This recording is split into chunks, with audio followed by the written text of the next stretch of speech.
Brought to you by Agilus Diagnostics. Health test की बात आती है तो मैं भरोसा करता हूँ India largest diagnostics company Agilus diagnostics. खुद को टेस्ट करते रहो। नरेंद्र मोदी जी ने एक नारा दिया, एक हैं तो सेफ हैं। इंडिया में अदानी जी और मोदी एक हैं तो सेफ हैं। हिंदुस्तान में अदानी जी का कुछ नहीं किया जा सकता। चीफ मिनिस्टर 10-15 करोड़ के लिए अंदर चले जाते हैं और अदानी जी 2000 करोड़ रुपए का स्कैम करते हैं और वो बाहर घूम रहे हैं। कारण है कि प्रधानमंत्री उनको प्रोटेक्ट कर रहे हैं। अदानी पावर, मोदी पावर, पता नहीं कौन सा चल रहा है, बट दोनों एक हैं। अमेरिका में इंडाइटमेंट हुआ है अदानी जी को। 2000 करोड़ रुपए का स्कैम है। हिंदुस्तान में उन्होंने क्राइम किया है, अमेरिका में क्राइम किया है। ये अमेरिका के इन्वेस्टिगेशन ने कहा है, मगर हिंदुस्तान में अदानी जी के खिलाफ कुछ नहीं हो रहा। और ये हम मांग बहुत दिनों से कर रहे हैं। अदानी जी का अरेस्ट होना चाहिए, आज अरेस्ट होना चाहिए। माधवी बुच जो हैं, जो उनकी प्रोटेक्टर हैं, जिन्होंने कोई इन्वेस्टिगेशन नहीं किया, उनको हटाया जाना चाहिए, उन पर इन्वेस्टिगेशन होना चाहिए। संसद का शीतकालीन सत्र आरंभ हो रहा है, क्या नेता प्रतिपक्ष के तौर पर आप व्यक्तिगत तौर पर इस विषय को उठाएंगे लोकसभा के? नहीं, देखिए, हम इस मुद्दे को उठा रहे हैं। मेरी जिम्मेदारी है एज एलओपी इस मुद्दे को उठाना।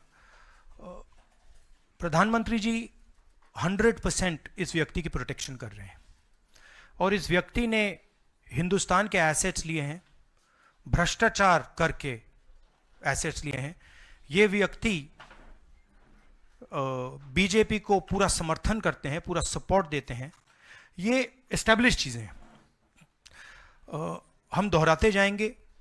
जेपीसी की मांग हमारी है, बट हम चाहते हैं कि अदानी जी को एकदम अरेस्ट किया जाए। और हम जानते हैं और हम देश को दिखाना चाहते हैं कि अदानी जी की अरेस्ट नहीं होगी। और इसलिए नहीं होगी क्योंकि हिंदुस्तान के प्रधानमंत्री अदानी जी के पीछे खड़े हुए हैं और उनके प्रोटेक्टर हैं।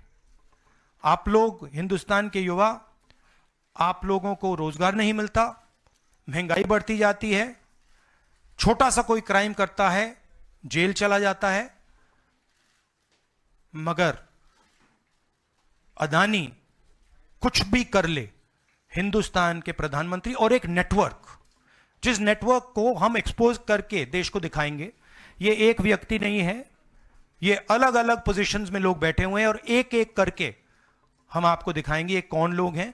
माधवी बुच का हमने आपको क्लियरली दिखाया है और आगे भी हम आपको रिवील करेंगे ये लोग कौन हैं जिन्होंने हिंदुस्तान को हाईजैक किया है। राहुल जी, यही पूछना चाह रही थी कि जेपीसी की मांग पर क्या विपक्ष के तमाम पार्टियों से भी आपकी बात हुई है? इस पर आप कोशिश करेंगे आने वाले सत्र में? जेपीसी इज इंपॉर्टेंट, जेपीसी होनी चाहिए, मगर अब सवाल यह है कि अदानी जी जेल के बाहर क्यों हैं? अगर कोई भी क्राइम करता है तो नरेंद्र मोदी का कहना है वो उसको अंदर कर देते हैं। और ये जो व्यक्ति हैं जिनको अमेरिकन एजेंसी ने कहा है कि इन्होंने क्राइम किया है, और अमेरिकन एजेंसी ने कहा है कि इन्होंने हिंदुस्तान में क्राइम किया है, ब्राइब्स दी हैं, पावर को महंगा बेचा है, ये सब वहां बोला जा रहा है और प्रधानमंत्री यहां कुछ नहीं कर रहे हैं। और मैं आपको बताता हूं कुछ नहीं कर सकते। अगर वो करना भी चाहें वो नहीं कर सकते हैं क्योंकि वो अदानी जी के कंट्रोल में है। ये मेरा मेन मैसेज देश को ये है। जेपीसी है, अदानी जी के अरेस्ट है, मगर मैं जनता को कहना चाहता हूं, आप नोट कीजिए, स्कैम किया है 2000 करोड़ रुपए का, मगर मैं आपको गारंटी देके कह रहा हूं यह व्यक्ति ना अरेस्ट होगा, ना इस पे इन्वेस्टिगेशन होगा, क्योंकि प्रधानमंत्री इसके साथ जुड़े हुए हैं।